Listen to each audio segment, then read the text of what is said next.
Senator John Cornyn, thank you so much. Welcome back to Eye on Politics. Good to see you, Jack. Good to see you. So the most recent independent poll came out, showed you trailing Attorney General Ken Paxton 27 to 26%, Congressman Wesley Hunt at 16%, undecided 29%. There was a similar poll last month that showed you ahead of Paxton by 1 percentage point. So I'm wondering, how concerned are you about these poll numbers? Here we are 3 weeks out before early voting starts. Well, obviously, we'd like to see the poll numbers continue to get better, but what's going to happen, I expect to happen, is on March the 3rd, we will end up with a runoff between me and the Attorney General that won't be decided until May the 26th.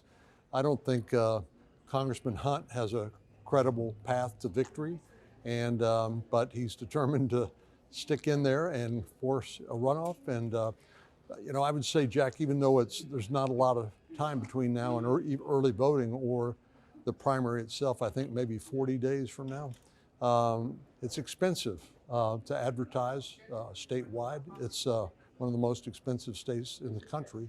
And I'm proud of the fact we've been able to close the gap with the Attorney Generals, but I expect it to remain competitive. And unfortunately, it's going to be hard fought. Do you think that the poll numbers, the way they are the reason that President Trump hasn't endorsed you, because you're not far ahead in the polls? Yeah, I don't know. I talk to the president on a regular basis and have a good relationship with him, as you've seen, work with him consistently on various things like board reimbursement for Texas, things like all of his agenda, the one big beautiful bill, you name it. But I think he probably doesn't want to disappoint some of his own supporters who happens to be voting for one of the other two candidates. And so I hope he'll take another look at it after March 3rd and make a decision. If he doesn't, we can't wait around. We're just going to have to continue putting the pedal to the metal. Ad Impact says 75% of all the ad money spent in Texas on this race is on your behalf. Mm-hmm. So what do you think it's going to take to get your numbers up? With all that spending already taking place, what more can happen to boost your numbers? Well, I think you pointed out that in some of these polls, as many as 29% are undecided or don't know. I would say they probably don't care yet. While you and I focus on these elections a long time ahead of time, most of the folks in Texas don't, because they got a family to raise, the kids to take to school, jobs to do. So they'll focus on the election the closer we get to the election. But roughly in midterm elections, non-presidential election years, we probably see 10 to 12% of registered voters participate. So it's also a narrow band of registered voters. My job is going to be to try to get more people to get out to vote in the primary and of course in the runoff. What's the bottom line here? What is your rationale to these Republican primary voters on why they should keep you in office? Well, the things that they care most about, according to what they tell me, is they care about President Trump's success. And as you've seen, I've supported the president 99.3% of the time.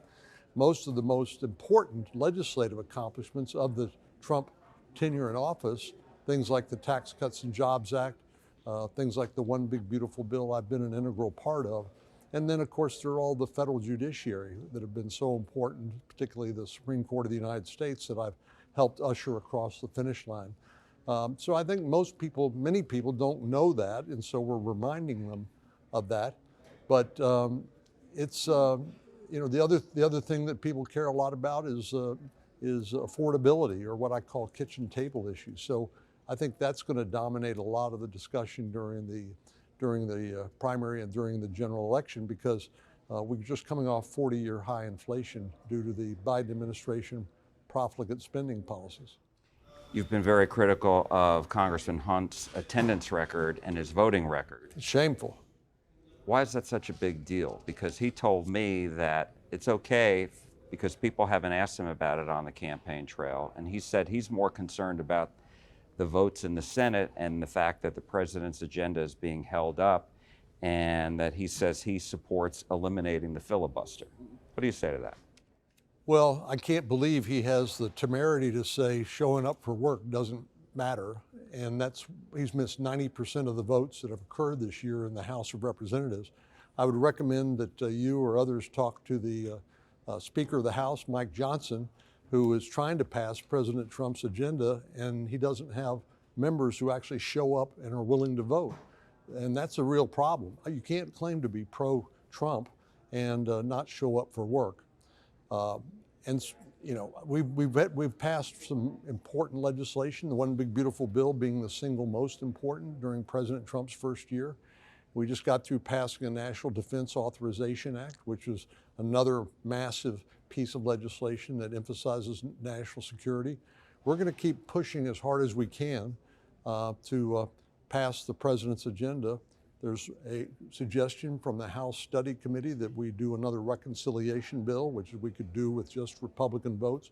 But unfortunately, Democrats are not cooperating at all. They are in full-blown resistance to anything and everything President Trump wants to do.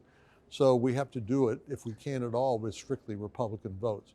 You know, showing up for work's important, and Mr. Hunt has become Mr. No-Show.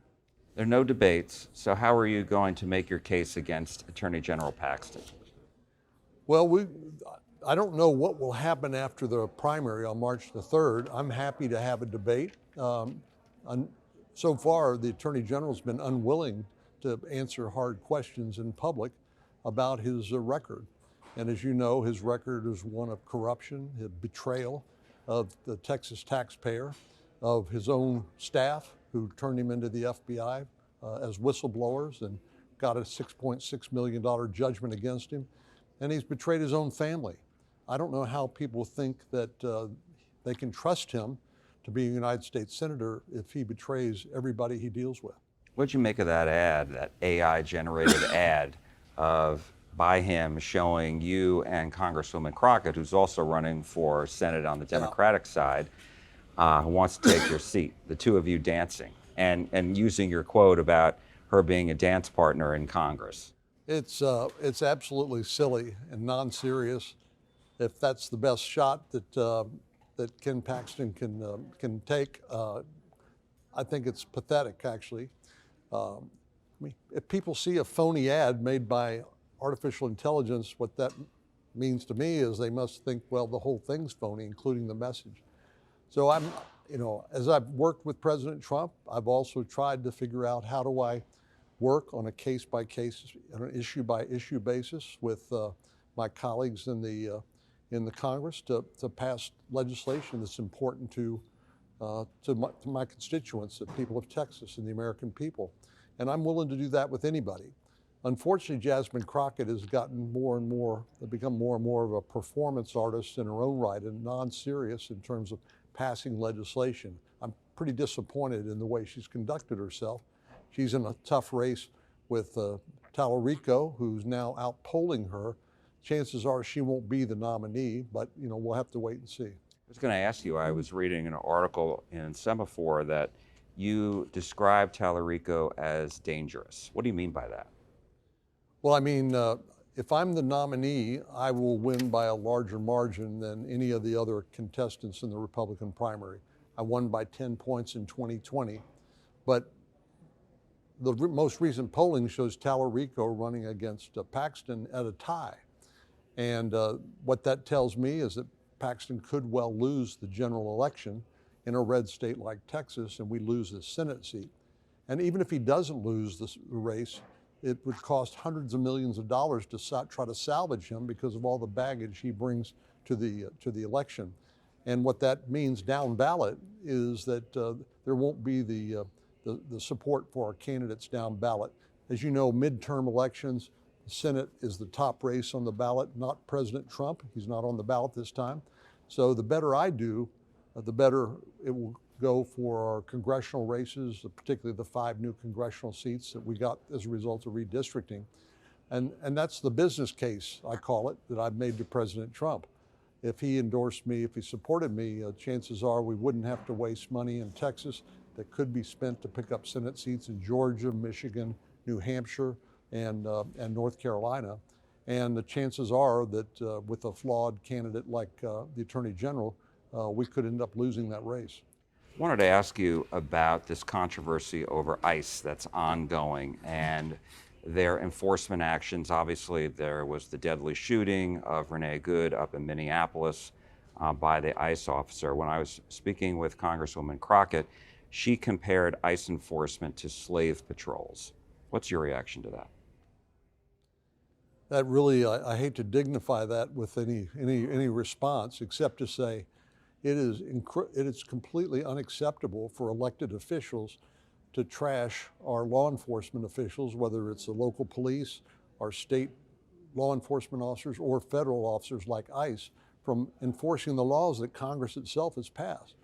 And it's dangerous when you have people say we ought to defund the police, we ought to abolish ICE, and encouraging some of this non-compliance with lawful orders by law enforcement. What happened in Minneapolis was tragic, but that the woman involved should have complied with the officer's instructions, should have exited her vehicle, and shouldn't have used her vehicle as a weapon to threaten or assault a law enforcement officer. The only thing separating us from chaos and anarchy really is the rule of law. And so we have to respect and support law enforcement at all levels. So that kind of suggestion is just completely irresponsible and unacceptable. Senator John Cornyn, thank you so much. Thank you, Jack. We appreciate it. Good to see you again. Good to see you.